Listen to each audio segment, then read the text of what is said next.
Hello दोस्तों, स्वागत है आपका आपके चैनल पे। दोस्तों मैं हूं संगम कुमार और आप देख रहे हैं चैनल फोकलिफ्ट एंड ईवी। दोस्तों आज मैं आपको बताऊंगा 5 किलोवाट का यदि आपके घर में सोलर पैनल लगा है। जनरली होता है किसी के घर में 2 किलोवाट, किसी के घर में 3 किलोवाट, किसी के घर में 5 किलोवाट। यदि 5 किलोवाट का सोलर पैनल आपके घर में लगा है तो उससे ईवी को चार्ज हम कितने देर में कर सकते हैं, वो सारी डिटेलिंग बताएंगे। और आपका ये जो ईवी की चार्जिंग कितने देर में कर सकते हैं प्लस कितना हम बिजली बचा सकते हैं, दोनों चीज़ आपको कैलकुलेट करके बताएंगे। बने रहेगा इस वीडियो में। वीडियो शुरू करेंगे उससे पहले मैं आपसे बोलूँगा यदि चैनल पर नए हैं तो सब्सक्राइब जरूर करिएगा और बेल आइकन दबा लीजिएगा। चलिए वीडियो को शुरू करते हैं। शुरुआत यहाँ से करते हैं।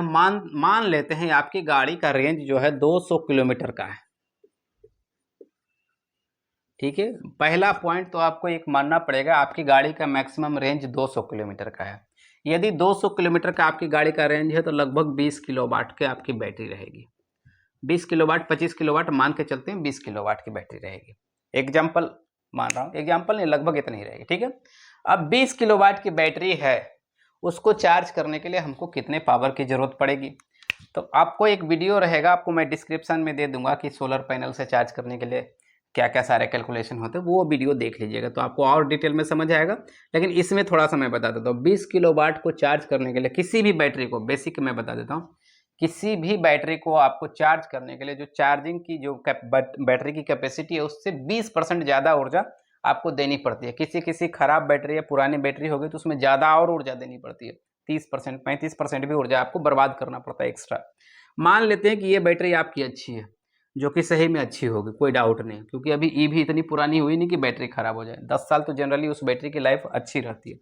10 साल अभी ईवी का मार्केट हुआ भी नहीं। अब देखते हैं 20 किलोवाट बैटरी का जो है, इसका 20% एक्स्ट्रा करेंगे तो क्या होगा, मैथ पढ़ लीजिएगा थोड़ा सा। 120/100 करेंगे ना, तो कैलकुलेट करेंगे तो 20% एक्स्ट्रा हो जाएगा। अब कितना होगा, 12 दूनी 24।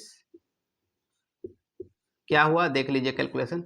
हमको 20 किलोवाट की बैटरी को चार्ज करने के लिए 24 किलोवाट पावर खर्च करना पड़ेगा, तो जाके 20 किलोवाट की बैटरी फुल चार्ज होगी। अब देखिए यहाँ से आगे बढ़ते हैं। आपके पास सोलर पैनल लगा है 5 किलोवाट का।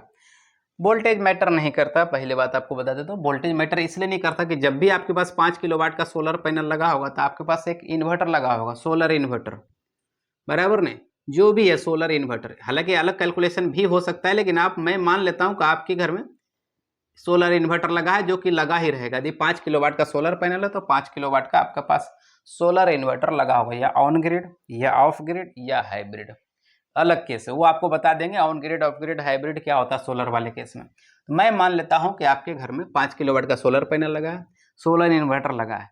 ठीक है, इसके बाद सोलर इन्वर्टर यदि लगा है तो उसका आउटपुट कितना होगा पता है, 230 वोल्ट जो आपके घर में आता है।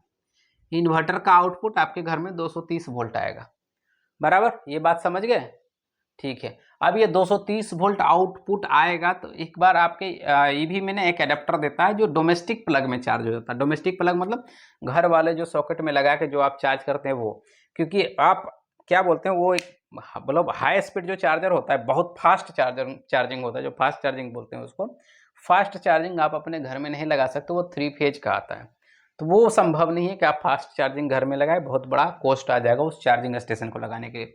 आपके घर में चार्ज करने के लिए एक डोमेस्टिक आपका चार्जर रहता है ईवी का, उसके थ्रू ही आप चार्ज कर सकते हैं, और उसके लिए 230 वोल्ट सप्लाई चाहिए। उसमें 230 वोल्ट सप्लाई कहाँ से आ रहा है सोलर में, 5 किलोवाट का यदि सोलर या 2 किलोवाट या 1 किलोवाट, कितने किलोवाट का भी सोलर हो, उसके साथ जो सोलर इन्वर्टर लगा रहता है वो आपको उतना ही वोल्टेज देता है जितने आपके चार्जर की जरूरत है, 230 वोल्ट।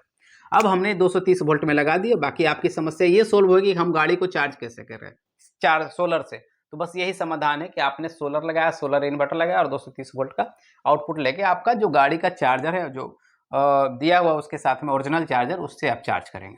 अब चार्ज कैसे करेंगे आप देखिए, मान लीजिए 5 किलोवाट का सोलर है तो ये आउटपुट दे रहा है 5 किलोवाट, बराबर। अब ध्यान दीजिएगा आउटपुट कितना दे रहा है। मैं उस वीडियो में, आपने जो डिस्क्रिप्शन में वीडियो है सोलर का कैलकुलेशन वाले में, उसका आप देख लेना, बता देता हूं मैं। 5 किलोवाट सोलर पैनल का आउटपुट जो है ना, आपको ज्यादा से ज्यादा 80% एफिशिएंसी मिलेगी, अच्छी सोलर रहेगी तो। 80% मतलब 5%, 5 किलोवाट का 80% जानते हैं कितना होगा, 80/100 यही होगा ना, 80% ही होना है। 8×5 = 40, 1 शून्य मतलब 4 किलोवाट, बराबर। सोलर का आउटपुट मैक्सिमम आउटपुट 4 किलोवाट होगा, ध्यान रखिएगा। अब देखिएगा हमारे पास 3-4 डेटा आ गया। पहला डेटा ये ईवी रेंज कितनी हो गई, 200 किलोमीटर, हम जो माने थे 200 किलोमीटर। और इसका जो बैटरी होगा कितने वाट का होगा, बैटरी कितने वाट का होगा, मैंने बोला था 20 किलो वाट का। और 20 किलो वाट के बैटरी को चार्जिंग करने के लिए चार्जिंग पावर कितना चाहिए हमको, 20% एक्स्ट्रा होगा। 20% एक्स्ट्रा का मतलब 24 किलो वाट, बराबर। 24 किलो वाट जो 20% इसका एक्स्ट्रा, बराबर। इतना समझ गए। अब देखिए अब हमारा एक और चीज निकल गया, क्या, एक चीज ये निकाले, सोलर। सोलर की पावर कितनी है, 5 किलो वाट। 5 किलो वाट, इसकी मैक्सिमम एफिशिएंसी कितनी होगी, मैक्सिमम पावर एफिशिएंसी के हिसाब से क्या होगा, 4 किलो वाट, क्योंकि 80% ही होता है। इसमें लिख देता हूँ 5 गुना 80/100, 5 किलो वाट का 80%, ये होगा 4 किलो वाट, बराबर। इतना डेटा निकल गया। मतलब सोलर क्या करेगा। अब एक बात फिर से ध्यान दीजिएगा, कोई भी इलेक्ट्रिकल अप्लायंसेस, चाहे बल्ब हो, चाहे जनरेटर हो, चाहे सोलर हो, चाहे डायनमो हो, चाहे बैटरी, कोई भी इलेक्ट्रिकल अप्लायंसेस जो भी उसमें रेटिंग लिखा रहता है, मान लिया 100 वाट, तो इसका मतलब वो 1 घंटे में 100 वाट खाएगा। 100 वाट का बल्ब देखें ना, मान लीजिए आपके घर में एलईडी बल्ब लगे होगी 9 वाट, इसका मतलब वो 1 घंटे में 9 वाट खाएगा। ऐसा नहीं कि वो लगाया तुरंत 9 वाट खा जाएगा, ऐसा नहीं, तुरंत लगाया तुरंत 9 वाट नहीं खाएगा, या दिन भर में 9 वाट खाएगा, 1 महीने में 9 वाट खाएगा, ऐसा नहीं है। वो 1 घंटा यदि कंटिन्यू जलता है बल्ब तो वो 9 वाट खा जाएगा, 9 वाट का बल्ब। तो ये भी वैसी है सोलर। सोलर यदि सही से चलेगा तो 1 घंटे में 4 किलो वाट देगा। इस बात का खास ख्याल रखेगा। जनरली लोग थोड़ा सा कंफ्यूज क्या होते हैं, 4 किलो वाट मतलब पूरा दिन भर में 4 किलो वाट चार्जिंग देगा और उसके बाद कुछ नहीं, ऐसा नहीं। ये 1 घंटे में 4 किलो वाट देगा, ठीक है। हमको चार्ज कितना करना है, 24 किलो वाट, एकदम नीट एंड क्लीन। अब देखो, आप काट लेते हैं इसे। अब देखिए हमको चार्ज कर 24 किलो वाट को चार्ज करने के लिए एक बात और ध्यान रखिएगा, 4 किलो वाट मतलब फुल गर्मी। सोलर, पहली बात तो सोलर प्लेट जो है, सोलर सेल जो, सोलर पैनल जो भी है, वो गर्मी के ऊपर डिपेंडेंट है। धूप रहेगी तो ज़्यादा ऊर्जा देगी, धूप नहीं रहेगी तो कम ऊर्जा देगी, अंधेरा रहेगा तो बिल्कुल ऊर्जा नहीं देगा। तो इसका मतलब ये जो आउटपुट है 80% एफिशिएंसी, ये है आपकी फुल गर्मी, जो एकदम चिलचिलाती वाली गर्मी है, सुबह से शाम तक आग लगी गर्मी पड़ी रहती है, ये उस गर्मी में हो ये पावर आएगा आपको। 4 से 4.5 किलो वाट, मैंने 4 इसीलिए लिया क्योंकि थोड़ी बहुत सुबह में कम गर्मी रहती है तो कम पावर देता है, शाम में थोड़ी कम गर्मी रहती है तो कम पावर देता है, और दोपहर में पूरा फुल गर्मी रहता है इसलिए फुल पावर देता है। और जनरली ये सोलर जो है आपको लगभग 8 घंटे इस एफिशिएंसी पे आपको पावर दे देगी, ये ध्यान रखिएगा। 8 घंटे, सुबह कम, शाम में कम, दोपहर में ज़्यादा, इस पूरा मिला के आपको 8 घंटे। तो 8 घंटे, यदि 1 घंटे में आपको 4 किलो वाट, 8 घंटे में 8 चौके 32 किलो वाट पावर दे देगा, ठीक, बराबर समझ गए इस बात को। 8 चौके 32 किलो वाट पावर आपको ये दे देगा। अब आते हैं हम इस पे, देखिए चार्जिंग पे, यदि एक दिन में 32 किलो वाट दे देगा, हमको चार्ज कितना करना है, 24 किलो वाट। ध्यान रखिएगा 200 किलोमीटर रेंज वाली है बैटरी, 200 किलोमीटर रेंज वाली भी है।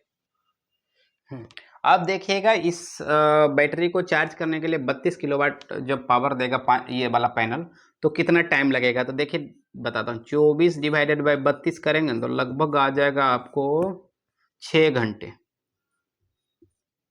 6 घंटा नहीं, घंटे में नहीं निकाल सकते इसको, 0.75, हाँ 0.75 दिन। देखिए अब देखिए, यदि 24 किलोवाट की बैटरी को चार्ज करेंगे इस सोलर से, तो 24/32, क्योंकि दिन भर में 32 किलोवाट आउटपुट दे रहा है, तो क्या होगा, 24/32 करेंगे तो 0.75 दिन, मतलब 1.25 दिन में आपकी बैटरी को चार्ज कर देगा। 1.25 दिन का मतलब देखिए यहाँ पे, यदि 8 घंटे बिजली देता है तो 8 गुना 0.75 करेंगे ना, तो ये आ जाएगा 6 घंटा। 6 घंटा, ठीक है। मतलब इस 5 किलोवाट के सोलर से यदि दिन भर में फुल गर्मी रहेगी, जो एकदम फुल गर्मी बोलते हैं, उसमें आपको लगभग 6 घंटे में ये 200 किलोमीटर चलने वाली भी फुल चार्ज हो जाएगी, मतलब पूरा दिन भर में फुल चार्ज। अब देखिए इसमें एक चीज आपको बताता, तो आपका बिजली बिल कितना जाने वाला था, क्योंकि आप 24 किलोवाट की चार्जिंग देने वाले थे। तो यदि बिजली बिल का आपके रेट में 24 गुना 24 किलोवाट, यूनिट जानते हैं, समझते हैं, किलोवाट आवर को यूनिट बोला जाता है। तो 24 किलोवाट मतलब आपका 24 यूनिट बिजली इसमें उठेगा इसको चार्ज करने में। यदि 24 यूनिट बिजली उठता है आपके घर में, यदि बिजली का बिल लगभग 8 रुपये भी है, एवरेज मानता हूँ, डोमेस्टिक का 8, 7.5 रहता है, 8 में मान लेता हूँ, तो क्या हो जाएगा 8 चौके 32 के 2, 8 दूनी 16 3 21, 212 रुपये का बिजली आपको इसमें लगना था, जो अब नहीं लगेगा। उसके बाद भी आपके पास क्या है, लगभग 24 8 4 12 लगभग 8 किलोवाट बिजली आपकी बच जाएगी। देख लीजिएगा यहाँ पे क्या होगा, 212 रुपये का आपका जो बिजली बिल लगना था वो भी नहीं लगेगा, और प्लस आपका जो है देखिए 24 किलोवाट आपने चार्जिंग दिया, बाकी जो बिजली वो बच गया। तो बाकी बिजली हो सकता है आपने हाइब्रिड सिस्टम लगाया हुआ या ऑन ग्रिड सिस्टम लगाया हुआ, तो वो उसके हिसाब से आपका एडजस्ट हो जाएगा। आपको बता देंगे हाइब्रिड ऑन ग्रिड क्या होता है।